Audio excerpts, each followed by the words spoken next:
Hey, there we go. We're unmuted. We're going now. Hey guys, I'm excited to be here with you today and do a little bit of impromptu pastor chat live. Uh, Tomorrow we're going to have a couple of special guests. They'll be mysterious guests. You don't know who they are. But today I want to introduce you to somebody that has really just been a blessing so far this week to Ryan and myself and our church family here in just a minute. But to tell you a little bit about who he is, I kind of have to preface with why he's here. We are in the middle of our Thirst Conference this week, and God has already shown up in some incredible ways. Uh, you know, there's something to a fresh voice. In the biblical text, we have pastors and ministers and elders who would go and speak truth in one another in letters, and we see those letters, and we know those letters as epistles in the Bible. And so churches speaking truth and encouragement to one another, or church leaders who are trusted speaking truth and encouragement to one another, is something that the church has been doing for thousands of years now at this point. And what we are doing this week is participating in that, but in person. When I was growing up, we called them revivals. Ryan, revivals, growing up. Yeah. I believe it or not, I've been to a big tent revival with the wood chip sawdust floors. It was Mississippi and it was hot. That's all I remember. I was a little kid. Did the people at the revival jump pews? And it was a Southern Baptist one, but they did run the aisle to the front when it was time for the invitation. So that was. You've never been to a real revival if you haven't had pew jumping and chandelier swinging. So Will doesn't get all that. This is a little bit. A little bit. This is Will Driscoll. Will is part of the team that's here with us this week from Life Action Ministries. Life Action has been in the business of serving churches for almost 50 years. In 1993, 1994, when I was at First Baptist Church Summit, God used Life Action to help speak truth into my life, truth that I still teach my children today about obedience, not only to our parents, but also to our Heavenly Father as well. And so they've been a blessing to me my whole life, and really pretty much my whole life. And they are still blowing and going. They're going strong. There's a lot of parachurch ministries that have come out of this that you've either been a part of or know people who have been blessed by someone who speaks from that. Most likely, they're interwoven into the Protestant evangelical movement in North America, and it's really, really neat. So the reason why I've got Will here is he's the one who was walking by, and I grabbed him and I said, "You're in." Yep. That was not quite that bad, but he did get thrown under the bus. We asked some others to be part. If I can name names, if that will help shame them, I can, but I don't think I necessarily need to. You don't have to. You're the only one willing to I'll shame them after. No, Ryan, that's terrible. That's absolutely terrible. So basically, if I mess up, it's not my fault because I didn't choose to do it. Exactly, you were chosen. Yeah. So what I want to do is I want to ask Will a little bit about what he feels is special about Life Action Ministries and things like that. But I think Ryan had a question first that he was going to ask. Right. First of all, I want to say thanks for being here with us. We have really enjoyed it up to this point, and I know a lot of you guys have had a chance to see some of the live stream replays that we've been sharing on the Facebook page, but you won't see much of Will on there because he'll tell you more about it. But he's one of the teachers in one of the children's class, and my oldest son is actually in Will's group, and I Jude. can right. Jude is in Will's group, and I can tell you already that Jude was very excited. Jude is not the most observant of children, like any I guess like any 9-year-old maybe. So last night after church we get home, and for some reason he thought that the event was over, but when he found out we were coming back tonight, he was ecstatic. And when he finally paid attention and realized that we're actually going through Wednesday night, he was just overjoyed. And so he has been loving his class, and that speaks a lot for the teachers when you can engage a 9-year-old little boy that all his ambition in life is to play video games. So it's amazing that to see the Word of God captivating him. So, but real quickly, Will, tell us a little bit about yourself and how maybe a little brief summary of what Life Action Ministries is and how you came to be a part of this ministry. Yeah, thanks. Well, for your first question, well, I'll start with how I came to be part of Life Action. So there's a camp in Michigan, and I never expected to be working there. I was graduating high school, finishing up my senior year, just doing what a senior would be doing, looking for colleges. And in that, my mom said, hey, check out this camp. It looks pretty good. You could work there in the summer, make some money. Happened to end up there, really solid camp. And while I was there, I started meeting team members just like you will be seeing in this event, who are working at the camp. And I realized these are the kind of people that I wanted to be like. I wanted to have as friends. And living in an environment with these 20 other people that are pursuing God in lots of ways really is a greenhouse of growth as a Christian. And so that's been a huge blessing for me the last 2 years to be traveling. In an amazing way, I had a desire to travel, and in an amazing way, God worked it out and got me on the team in just that summer. And Life Action, the reason why I love it is it's not just about this formula or this thing. It's about that we want to inspire your next yes to God, and that our focus is that God does that through bringing His word to His people and challenging them with that His word, which transforms them. Yeah. So flesh that out, because that's something that you guys have said several times, right? Your next yes to God. Give me maybe an example of when was that clicked with you and you said yes, maybe only because you had prepared yourself for that. Like a moment in my life where I had to say yes. Well, most recently, I guess, in the last few weeks, God has been saying to me, are you willing to say yes to me with your future, with whatever you do in your jobs? Like I'm traveling again this next year with Life Action, but what that's going to look like, what beyond Life Action is going to look like. When I was worrying about that, God was like, are you going to trust me? Are you going to say yes to me wherever I take you, whatever I do? And so I have said yes to, and that's been a way that it's been real. So now when you guys commit to travel and go with the team, like what is that commitment? Is that like, for 3 weeks I'm going to go travel? Yeah. It's a whole school year. So we sign up from July to July. Okay. It's training, and then we set out in September and have Christmas break off, and then finish the road about June and do some finishing at camp. Yeah. Awesome. And I like the illustration you used a minute ago. It was like a greenhouse of Christian growth. Mm-hmm. What, you don't have to talk about the stench of the greenhouse. 'Cause this week, all the guys are all staying, all 8, right? 8 guys are all staying in our former Faith Sunday school room.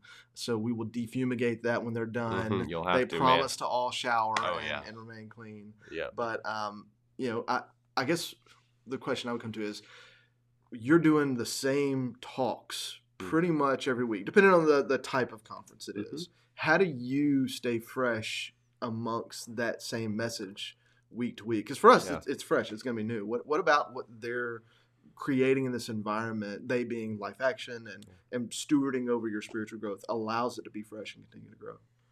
Yeah, that's a great question. I think it comes down to what's your personal life, because lately we've been talking about your ministry will only be an overflow of who you are as a person. And you can have the administrative skills, the how to preach a sermon perfectly all worked out, but until you as a person are right and honest before God, your ministry isn't going to be the same. Yeah, so it's been mainly me spending time with God and being like, God, how does my heart need to be right? So your personal time is then going to allow that worship time to be an overflow, right? So when you're with the kids, that's not where you're getting filled. You're actually pouring out onto others. And you guys have team meetings during the week where you're pouring into one another. I've heard Garrett and Shane talk just in those meetings about your spiritual walk and lives and pouring that out in prayer. So Ryan, what are some things that you want to ask, man? I know I've kind of hogged a little bit, but right. Well, I guess it would be kind of so. I don't know that Will shared, but he is a base camp teacher, and that's what's the ages? 2nd through 6th grade. 2nd through 6th grade, and so I have a little bit of experience working with children around that age from where I previously served, and I do teach several children that age piano lessons, and so I know it can be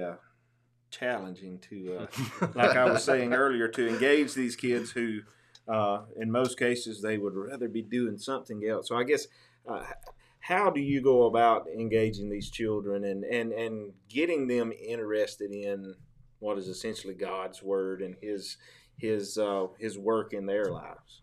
Yeah, that's a good question.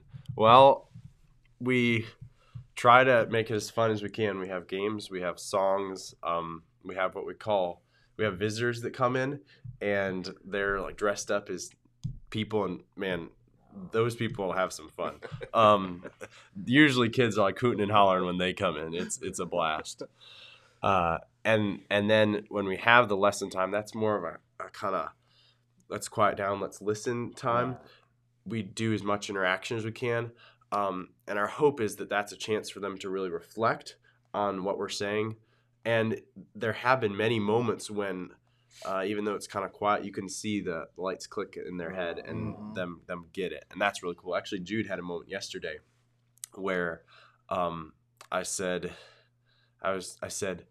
so we need Jesus, but so often we act like we don't. And I said, we need Jesus, but do we really act like it? And Jude was like, no. And I was like, whoa, that's it. That's what we need right there. Yeah. Kids that are getting it. We're not just telling them, they're getting it. Right. So it's not what some may be used to in a typical Sunday school class, where you sit at a table and a desk and or just fed a lesson straight out of curriculum. You have interactive stuff and use different means to connect with them. So that's really I would imagine. I wish I had an experience like that as a kid. I know Les has spoken about when he was 7, right? And you attended a Life Action event. But I'm really excited. Not only the events of this week, but to see the impact that Life Action and you guys, what you are pouring into these children, how that affects years down the road, and setting them, on a proper path. So we do thank you for your contribution to that. We know it's a sacrifice. Wow. And we recognize that is a calling just as much as he and I are called to pastor and shepherd this church. And we thank you for being obedient to that, because it's not easy to leave your family. And this guy's from Michigan, right? Mm-hmm. Michigan. Yeah. That's a long way. That's why he talks kind of. That's why he talks kind of funny. Yeah, he talks funny. Yeah. We don't talk funny. You talk funny. What? I think you have this backwards. Yeah. Whatever. But I will say, the Life Action mission. I heard it phrased. I don't remember who said it yesterday. Was a little bit different than what I heard before. Was that you guys are actually referred to as missionaries, and that totally sunk in with me. Whereas I hadn't thought about that previously. Is that you're going from place to place, town to town, with a mission in mind, sharing the gospel. And I love the way that feeds into the overall mission. So, all right, I'm going to give you some quick popcorn questions, because I know you got to know the answer to some of these. Yeah. Give me the definition of obedience for the kiddos. Yeah. Maybe the parents will hear this and understand, hey, if I bring my kids here, maybe they'll be more obedient children. So give me the obedience definition. Yeah. So I can't do it without the motion. So obedience is doing what I'm told to do when I'm told to do it with the right heart, attitude. Mm-hmm. Kids get into that part. Snap at the end. I love it. That's awesome. All right, so and then a couple other fun questions. So now, I don't know what your music talent level ability is or anything else, but if you had to serve in one other role on the team other than the role you serve in base camp, regardless of talent, ability, or anything else, what would that be? Like, you're saying I could learn an instrument and have it like that? Yeah, like in it. Well, I mean, just for the time we have here, right? So I would go and do this, or I'd go do that. Yeah. What would be the thing that you would want to do? I would play cello in the band.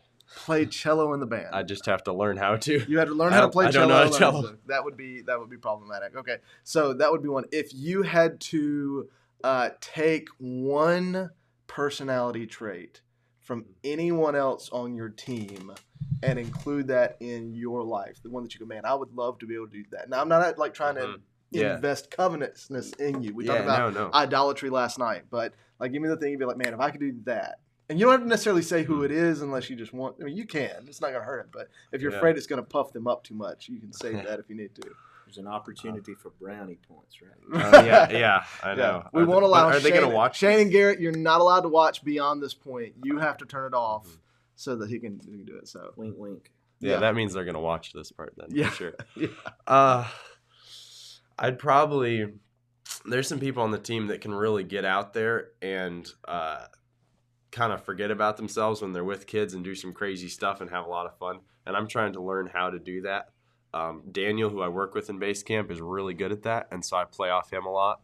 Also, Gabs on our team, our keys player, she can do some pretty crazy stuff, and trying to learn how to incorporate that in me. That's good. That's appropriate. All right. Well, we've got a short video to show for you guys that's hopefully going to let you learn a little bit more about the team and what they're doing here. But Will, man, I want to say thank you. Was this more fun than you thought it would be? Was it less intense? Yeah, it was pretty chill. Ryan's really good at this. Yeah. We're old pros at this by now. We've been doing it 3 weeks now. So.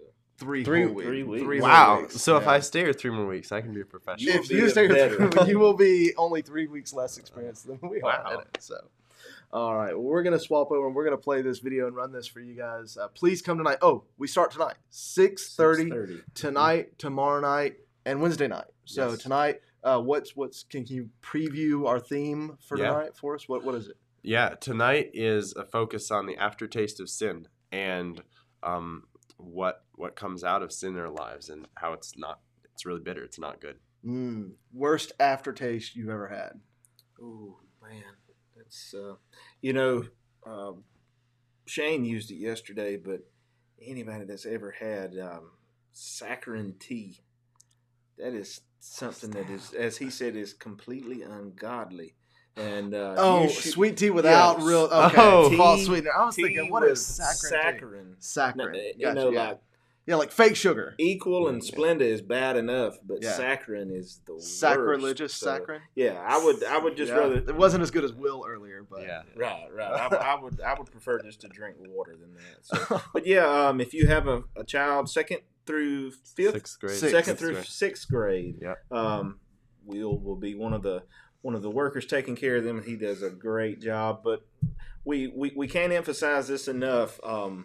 So many times with these type of events, people have the questions like, oh, I have kids and I'm just so busy. But there is a place for everyone in your family, from the smallest child who is in the infant stage up into great grandmama and granddaddy.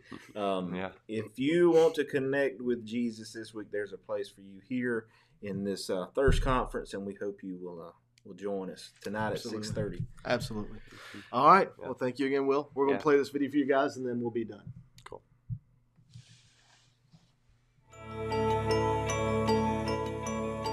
I'm in this because I believe. I believe in God's power to change lives in a powerful, unexpected way. I was one of those lives. So was I. God saved and restored me, and that's why I joined the Life Action team. So that I can share this message all across North America. Because I believe there's something more, something powerful, something joyful, something important.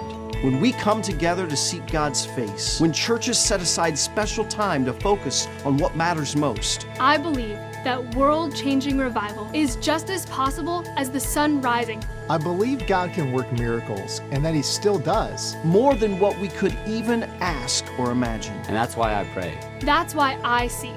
That's why I joined this ministry, this vision, this calling. And that's why we are sending our team. Because together with your church, we can ask God for something special. Lord, send revival. And let it begin in us.